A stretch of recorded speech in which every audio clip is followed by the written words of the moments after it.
Do you want to get better at Paladins, Champions of the Realm? Don't have time for long guides? Well, you're in luck, as here are 25 quick tips to get better at the game that won't overstay their welcome. The last 2 videos in the series are over 2 years old. However, the vast majority of tips are relevant and still very helpful to newer players, so they'll be linked in the description below if they're for you. Also, let me know if you have any tips for the next video in the comments section under this video. This video is proudly sponsored by Discord, and today I'm going to be talking about Nitro. Nitro is a $9.99 subscription that gives you access to over $1,000 worth of games, so there's really some awesome stuff in here. Sweet Discord chat perks, including adding extra emojis to my own server, thanks to the people that have boosted it. But also this month there is a perk, the Nitro chest bundle, which is $25 in value and includes 2 diamond chests, which have lots of epic skins in them, and 2 large gifts to give away to your friends. There'll be more loot for Discord Nitro users for Paladins every month, so if you already are signed up, then be sure to check these out. All you have to do is have your hi-rez account linked, and if you're on Steam, once you jump into the game, there will be a pop-up that you can use to redeem through the Discord app. If you do want to get Discord Nitro and help me out, then be sure to click on that link in the description. Anyway, back over to the video. 1. Against popular opinion, it isn't always a good idea to kill an enemy as fast as possible. If 4 of the enemy team are dead and there is 1 enemy straggler very low with very little chance of killing any of your team, it is worth keeping them alive as long as possible, toying with them like a cat plays with a mouse. Why? So they will respawn at a different time to the rest of the team and making the next team fight a 5v4 or delaying the rallying to mount a counter-strike. This is harder to do outside of ranked and in casuals, so it's usually worth to stop kill stealers from taking your credit bonus for that finishing blow if people are going for them. Though at the least, if you win a duel 1v1 with the enemy team wiped, you could toy with them as long as possible, as long as you think an ally isn't going to steal it. 2. On the same theme as the previous quick tip, sometimes it is also worth dying as fast as possible. This one is, in my opinion, harder to judge, but if you don't think you could A, survive or hide long enough for your team to get back into the fight, or B, not be able to trigger overtime and maybe let your team contest even if you died, then walking off a cliff or burning yourself on a stray tire of firebomb as soon as possible from when your last teammate died could allow you to come back with a coordinated push so that you aren't staggered. 3. Following on from tip 2, if you die without any enemy damaging you, then you'll die without giving them A, credits, but B, more importantly, ultimate charge. If you have, say, killed an enemy on a kill streak of 11, you'll get 60% charge rate back, or 15 plus 100%. If you, in inverted commas, accidentally fall off an edge, then you'll potentially deny an enemy gaining full ultimate charge. This again is hard to judge, but if you are in a tip 2 situation, then it could be an option. Though if it is at the start of a round or at the end of a push, they may have their ultimates anyway. 4. You should never give up in the early game. Why? Because of the comeback mechanic. So many players throw in the towel at the start of the match and rage if there is a quick snowball early 0-2 in the points. Though this comeback mechanic gives losers a real chance to pick themselves up.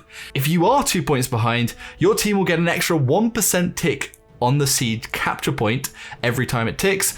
You also get a slightly smaller bonus if you are tailing by 1 point. Losers have a huge advantage when capping the point, and often when you're 2 points behind, it will mean you only have to win 1 team fight to cap the siege point rather than 2 potential pushes, for example. In short, don't give up. In some ways, at the end of the match, going from 1-3 to 2-3, then lose the push to the enemy into a siege point will give you the capture advantage on 2-3 and a chance to win the game in a payload push if you win the siege point. And if you don't, you still have a fallback of a 3-3 siege point. Sometimes it does pay to lose. 5. It isn't just worthwhile to unlock as many champions as possible before you play ranked, so you don't end up being unable to pick, say, a frontline if all of your 4 unlocked are banned, but also it is important to have a decent loadout for every champion so that you aren't stunted when you actually get stuck on them, because it can be almost just as bad as not having a frontline champion. The cards are often also buffed and nerfed very often, so it's worth keeping loadouts updated. 6. Currently in rank, the general meta, which is tried and tested, is to have a point tank and an aggressive off tank. The role of the point tank is to hold onto the point no matter what, whilst bullying the enemy point tank and shielding, walling, and generally not trying to get knocked out of that ring like a sumo wrestler. The off tank is your bruiser, who will go into the enemy backlines and try and disrupt the damage dealers and enemy healer from sustaining and destroying your bro holding the point. Generally, Barrack and Inara are the best point tank options for their survivability, large static shields, or walls this patch, though other tanks can drop into this role like an Ashe if one or both are banned out. Plus, as a point tank, if all enemies are dead and your support can sit on the point, it is still worth pushing to the enemy team to demount and keep them from contesting. 7. Team UI was made default for new players not too long ago, and is a massively useful quick resource. If you haven't enabled it for whatever reason, it is halfway down the gameplay options, and do enable that spicy bar. The team UI is that bar across the top with the 5 allies and the 5 enemies. On a quick glance, you can see which teammates are alive, how low they are, how charged their ultimates are, and you can also see both the enemy respawn times and your allies. It is especially essential for healers and supports trying to keep up their team. Also, like tip 3, it also tells you who is on a streak and will give you some big ult charge. 8. Don't spam VHS. You're not helping anybody. This is a need healing voice command if anyone was wondering. Seriously, you're just more likely to annoy your healer and potentially tilting them into not healing you out of pure spite. Let's get some respect for healers in chat going. They can't heal everyone all the time, and they pick potentially the least favourite class in the game for the benefit of their team. Plus, if they are bad, VHS isn't going to give them the advice or encouragement to do better. 9. Champion target priority is very important. This is who you focus down first, but is never totally set in stone. It depends on who you can see to fire at or move to engage in time, though for the most part you will always want to focus damage and flankers rather than frontline champions. Why? Because although frontline champions may seem scary, they often don't have the ability to burst you down like damage dealers and flankers, and ultimately on the match have a little less impact. So then, in order, prioritizing flankers and flanky damages that are pushing your support, then backline damages, though of course if an aggressive tank is about to demolish your Genos, then they become a priority. Supports will also depend on how late into the game it is and if you can actually safely dive in to kill them without dying. Early game, it's important to focus the healers as much as possible when heals can sustain champions going toe to toe dueling you. Then later with Cauterize 2 and Cauterize 3 crippling their heals, you can generally prioritize them less. Though the point tanks like Inara and Barrack who have a lot of survivability and just sit on the point will always be my last priority. Again, none of this is fixed. Games are always too messy to follow this pattern to a T. If say a Barrack is already really low and you want to finish them off for example, then it might be the best option. Although say a Makara is in my face, but behind them is a Lian also firing at me, I will always try to engage the Lian first as I can kill them quicker and then have a chance to deal with the less bursty but more damage absorbent champion second. 10. Cassie has a big bird problem. Why? You can always see Ziggs above a Cassie, so if they're hiding in cover below you, it is very easy to spot where they are. Sometimes you can even hit Cassie's hitbox over the top of cover. 11. If there is an enemy sky, buy Illuminate. It sounds simple, but I seem to go into so many casual deathmatch games where she is left alone. It makes a sky spottable a mile off, and also works against other invisible champions like Charlene and Strix, although I think you only need it really on a flanky damage or aggressive tank. The picking it up may overcome the sky is OP meme. 12. If you are close and facing a wall in Paladins, you jump significantly higher.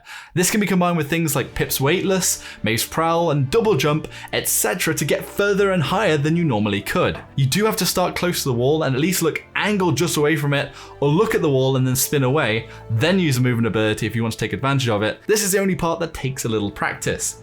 The angle is also quite generous, so you don't have to look 100% directly at a wall. 13. Resilience is strong. If your enemy has a few champions that can stun, slow, and turn you into a chicken, resilience is cheap and could save your life on lots of occasions. I actually think most of the time, if the enemy does have crowd control, it is much more valuable than either of the damage resistant options. Why? Because while stunned, you're even more vulnerable to enemy fire and maybe hit with say 2 big shots or even killed.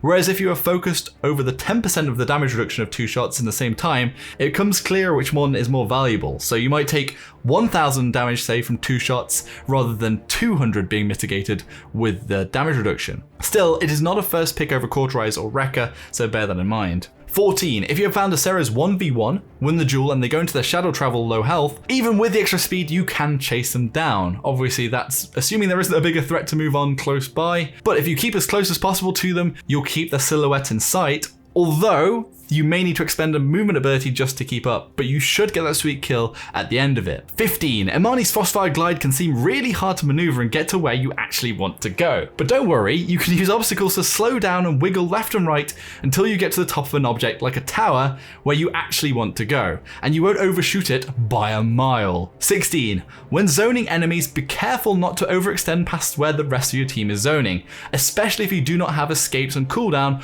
or are playing an immobile champion. champion, as this may lead to feeding and the enemy team winning 5 versus 4. When you are zoning the enemy team, this is where you are dismounting and stopping them from contesting the point. You usually want to keep in cover, roughly in line where your other teammates who aren't sitting on the point are. A lot of the maps also have almost tiers of cover or choke points that you should push into in phases. 17. You can jump to peek over obstacles and fire with many of the longer range weapon champions. Some have jump inaccuracy though, but Strix and Kinessa both can hit shots with pinpoint precision even whilst mid-air. The best spot for this is Frog Isle behind the wall with the gap that overlooks a point. With a bit of practice, you can jump and hit shots whilst being extremely hard to damage without being flanked.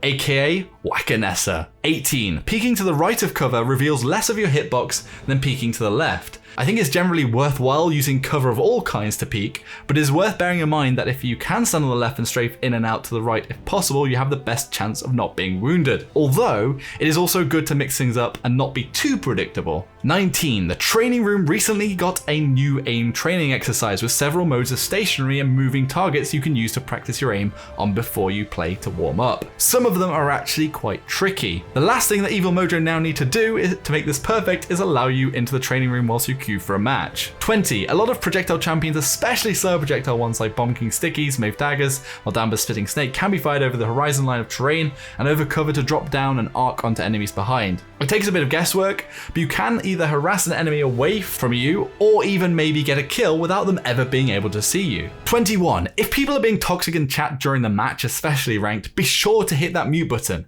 It really could be the difference between you tilting because a teammate is baiting you, and on the other hand, you keeping focus, hitting all of your shots, and carrying to victory. 22. If you're playing Atlas with a Deja Vu talent card, then you can drop your projectile behind walls, cover, or an enemy Zin's counter and Androx's reversal to still catch them and rewind them back, perhaps to their doom. The area of effect is also quite generous and you can be quite the terror with it. 23. Rejuvenate is very strong currently and can slightly make up for the reduction in Cauterize.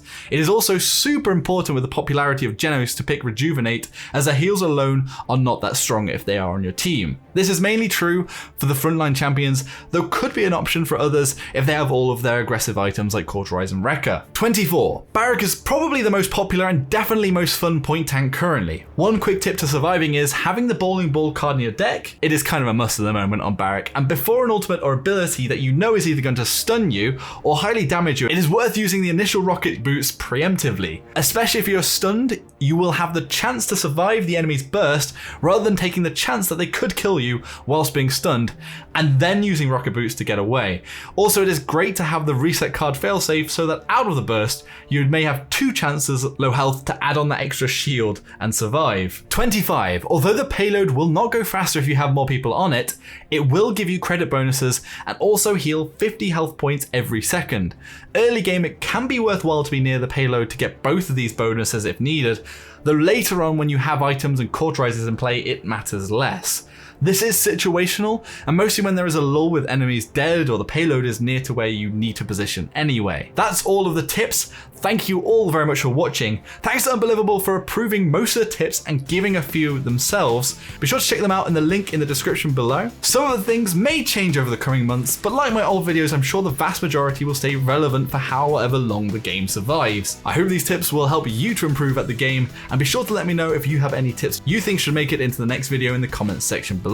I have also thought about doing individual champion tips videos or tips versus champion videos, as these 25 quick tips videos have for the most part covered a lot of the basic and intermediate mechanics that most people should know, with a sprinkle of champion individual tips too. Although I think my earlier videos were just very basic, whereas this one's sort of more if you're trying to go into ranked and grind towards diamond. But be sure to let me know what you all think and what you would like to see in the comments. If you enjoyed the video, be sure to hit that like button, subscribe for more content, and hit that bell icon to never miss any of my videos. See you all next time.